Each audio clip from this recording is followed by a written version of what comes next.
Hello, happy Friday. Welcome. Thank you for joining us on this edition of NEWS2. I'm Sandra Gumansing. Well, as we reported yesterday, the St. Croix District Board of Elections voted Wednesday to remove Senate candidate Alicia Chucky Hansen from the general election ballot. And during a press conference Hansen held, she indicated that she is filing a petition. Here's more.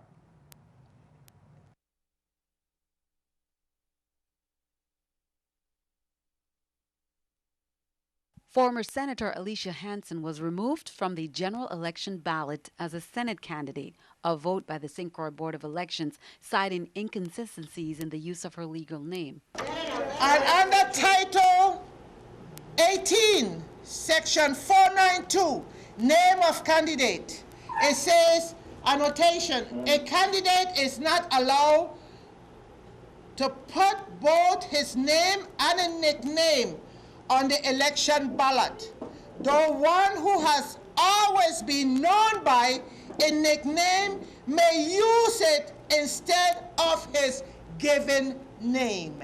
The controversy whether Alicia Chucky Hansen, whose legal name is Alden Alicia Pickering, properly registered to vote and would be qualified a legitimate candidate, continues.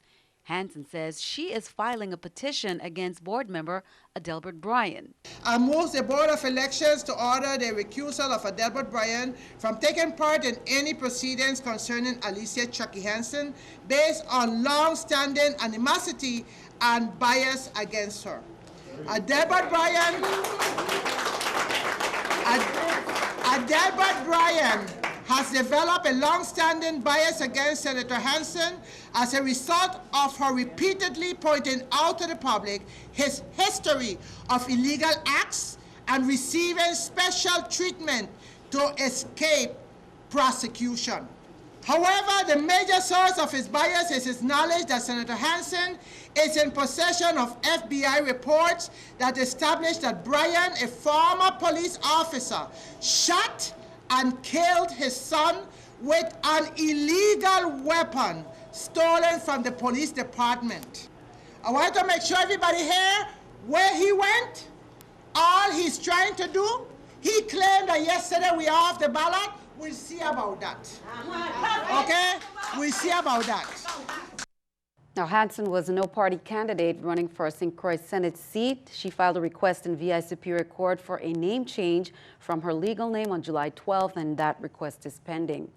District Magistrate Judge Ruth Miller issued an order on Thursday following a hearing so that Eugenia Winston would be released to her sister's custody. She also warned Winston to adhere to the conditions of her release, which includes living with her sister, submitting to electronic monitoring, and adhere to home confinement. Winston was released on a $10,000 unsecured bond. A preliminary hearing is set for September 13th. The federal prosecutor, Chris Fizanik, said Winston's actions were a clear threat intended to terrorize the recipients of the letter. But Assistant Federal Public Defender Gabriel Villegas argued that the powder ended up in the envelopes by mistake, and Winston is the victim of an unfortunate misunderstanding. Federal agents had arrested the woman in connection with at least 24 envelopes containing the white powder sent anonymously. According to reports, Winston was a former employee of Scotiabank and had an outstanding lawsuit. Envelopes containing the powder showed up at Scotiabank in Altona, St. Thomas, and at the post office Wednesday and Tuesday at the Ron DeLugo Federal Building and the law offices of Bennett Chan in Buccaneer Mall. 5 people were held inside the Ron DeLugo Federal Building and 3 others sequestered in the law office in Havenside. Federal Postal Agent Eric Oram filed documents in district court on Wednesday alleging that the envelopes were prepared and sent by Eugenia Winston. The FBI found the substance to be non-toxic. The anthrax scare disrupted work for many. St. Croix's Richmond WAPA power plant was evacuated Thursday after a threat was made against the VI Water and Power Authority. According to WAPA's executive director, WAPA's safety division personnel were advised about 1:45 that a threat had been made requiring the activation of the authority's emergency response plan and a subsequent evacuation of personnel from both the power plant and adjacent LPG terminal. Law enforcement authorities and emergency responders were contacted. They made a sweep of the power plant before giving an all clear about 4:25 p.m. for personnel to return to workstations. The nature of the threat was not disclosed and being investigated by local and federal authorities.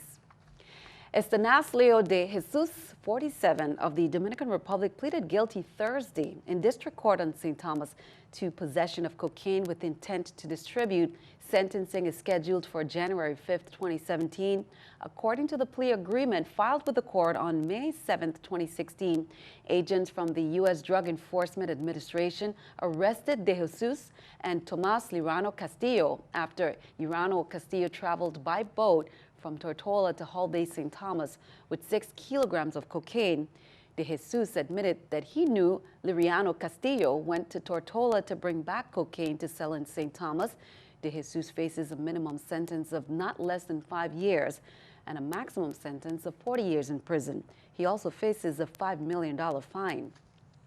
Coast Guardmen offloaded approximately 2,367 pounds of cocaine and 2,074 pounds of marijuana Sunday and transferred custody of 7 suspected smugglers following 2 separate drug smuggling attempts in the Caribbean Sea and the Atlantic Ocean. The seized contraband was estimated to have a wholesale value of $33.9 million. The U.S. Attorney's Office for the District of Puerto Rico will be filing a criminal complaint in the U.S. District Court of Puerto Rico against these 7 suspected smugglers, 3 Jamaicans, 1 Antiguan, and 3 Dominican Republic nationals who were apprehended in both cases.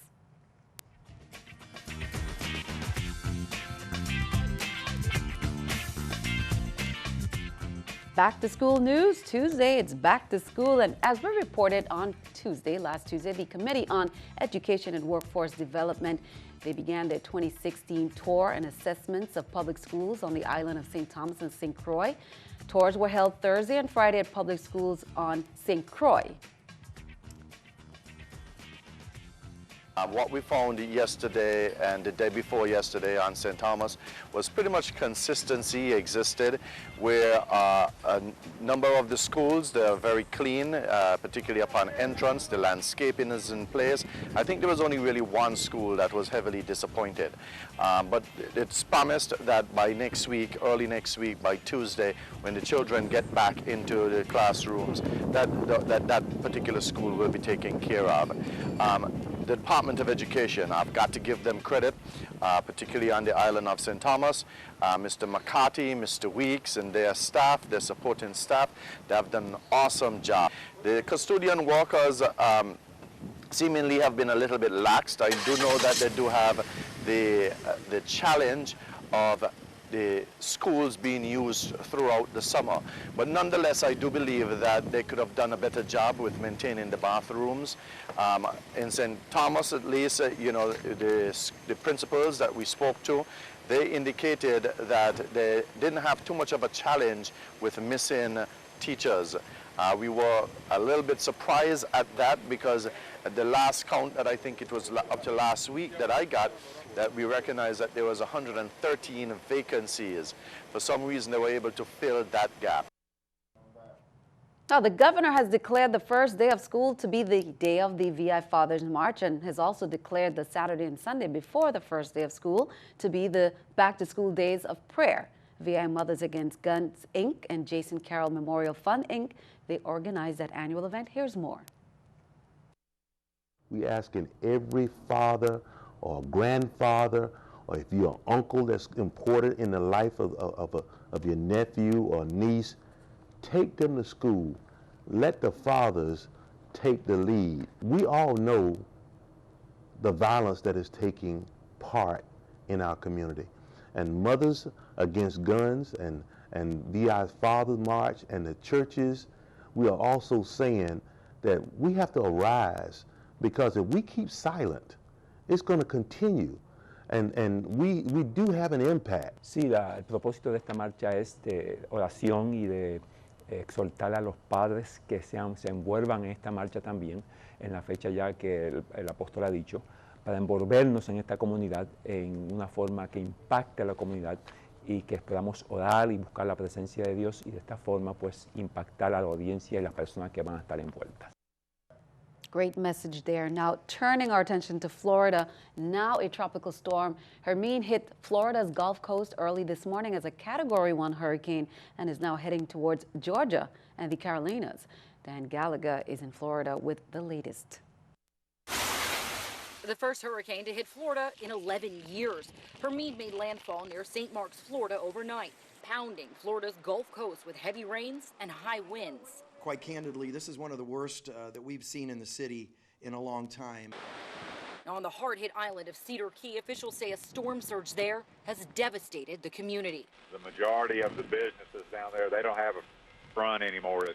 The water comes through the back door and went out the front like that and just tore everything to pieces.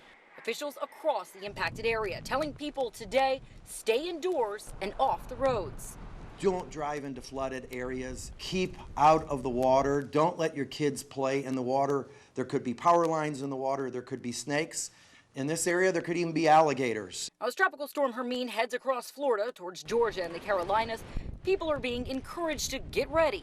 Our goal is to be over-prepared and underwhelmed when it comes to this storm. We want everyone to please be safe. Forecasters are warning this storm will be dangerous throughout the Labor Day weekend. It could spend more than 2 days sitting in this general area off the mid-Atlantic and northeast coast. A system that is not moving can be big trouble because that means whatever rainfall is occurring could happen for not only hours but days in some spots. In Apalachicola, Florida, I'm Diane Gallagher. Keeping our eye on the economy, let's take a look at the stock market watch at the New York Stock Exchange.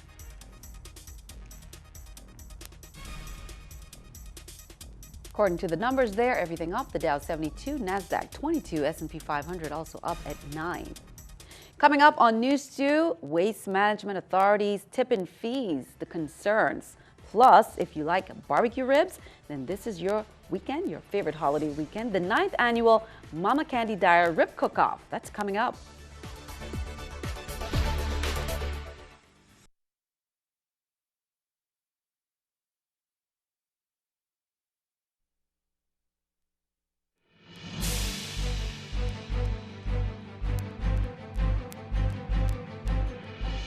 Welcome back. USVI and the BVI will continue to strengthen ties as Governor Kenneth Mappin, Premier and Minister of Finance of the BVI, Dr.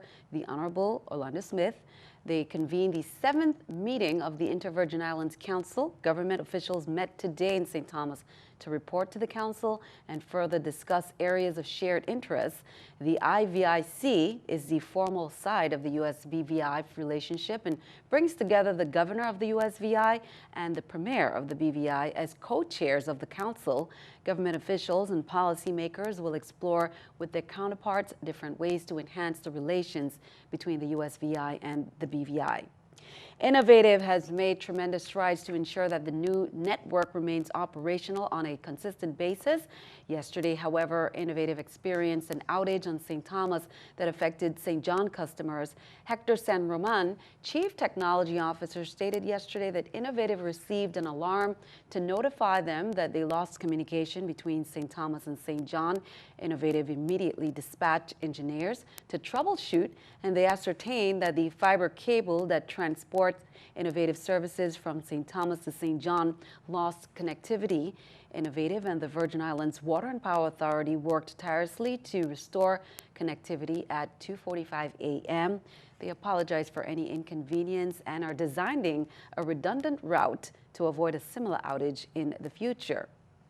Senator Novell Francis Jr. is urging the Virgin Islands Waste Management Authority to delay the planned implementation of the tipping fees, saying that it places an additional financial burden on business owners and residents across the territory. They held meetings recently for the public. Francis says rising costs faced by trash haulers will ultimately be passed down to their customers. Francis supports, however, the authority's overall efforts to improve the territory's waste management system. The new tip-in fees begins October 1st.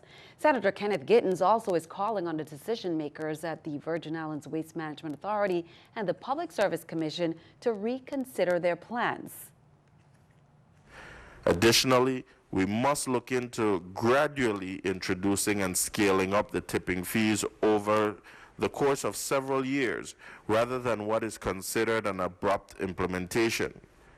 We have to look at what will be good for our government, but we cannot lend a blind eye to the things that could possibly cause a hardship on our residents and businesses.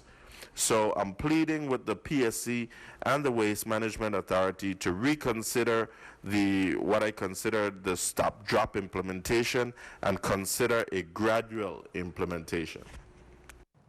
Smith Bay is where the action will be on Monday, Labor Day, for the annual Louis Parade and Extravaganza. Kudos to Jada, Lark, and Officer Chesterfield, who are coordinators of the event. Here's more. Opening ceremony on Friday starts at 6 p.m. and this event goes straight to 2 a.m.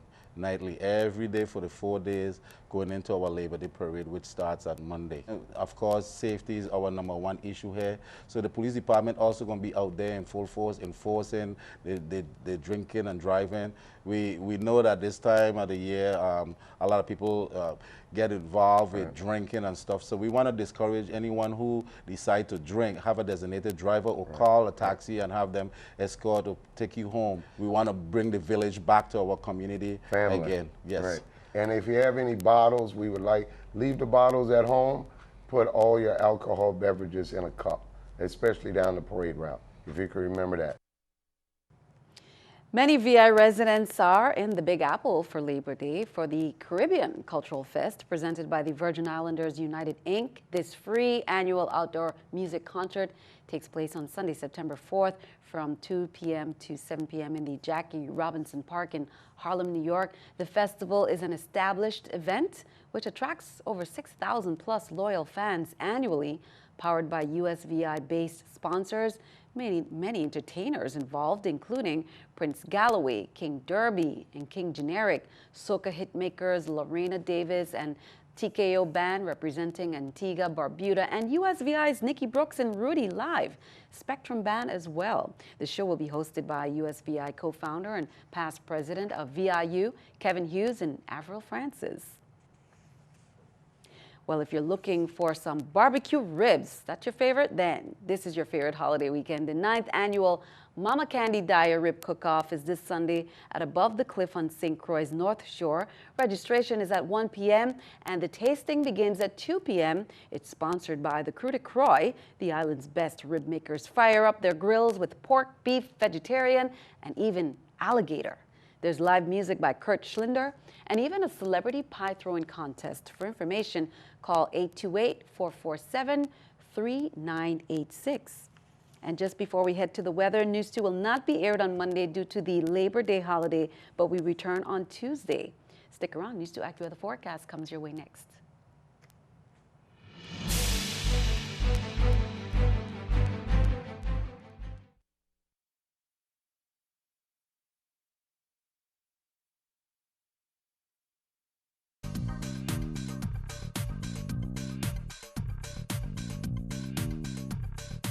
Well, today we really just saw a passing trade wind shower moving over our area, and that's going to continue through Saturday. But you can check out, keeping an eye on a tropical wave that's going to be moving through on Sunday and Monday. Right now, though, it looks like just a couple of sprinkles in our area as well. Take a look at tonight. Partly cloudy skies. Those chances of the trade wind showers will continue through the evening. Most likely just a passing shower, though. Partly cloudy, 82 degrees. In St. John, a shower in places as well. It's going to be a little bit hotter better tomorrow, 92 degrees for your high in St. John. Tomorrow in St. Thomas, a shower in places, 92 degrees as well. Those trade wind showers continuing to move through our area on Saturday. A shower in places in St. Croix, 92 degrees as well. Check out your marine forecast, 3 to 5 feet in your waves, winds out of the northeast, 10 to 15 knots on the Atlantic side, looking pretty good even for small crafts out there on the water. And the same goes for the Caribbean side as well, 3 to 5 feet for your waves, winds out of the northeast, 10 to 15 knots. Take a look at your extended forecast. You can see on Saturday we have those showers, but come Sunday into Sunday evening especially and into Monday, that tropical wave that's going to be moving through the area could be bringing some more showers as well as maybe even a little bit of rumbling thunder through our area. That wave will move through into Tuesday, and then also Wednesday we'll just have a couple showers in places or two. Your temperatures looking to be in the low 90s all throughout the week. Your low temperatures 83 on Saturday and Sunday. Come Monday though, 82 degrees. And we're going to send it back to you, Sandy. Thank you for that. It's time for our News 2 weather picture there by Eurakis Batista of Gladys Abraham Elementary School. Nice VI nice, including the sunshine, blue skies, and greenery there. This could be a great bumper sticker there. Eurakis, thank you for that nice picture. Send us your News 2 weather picture too. The address right there on the screen, News 2 Innovative Business Center, 4611 Tutu Park, Suite 300, St. Thomas, Virgin Islands, 00802. Be sure to stick around. News 2 Sports comes your way next.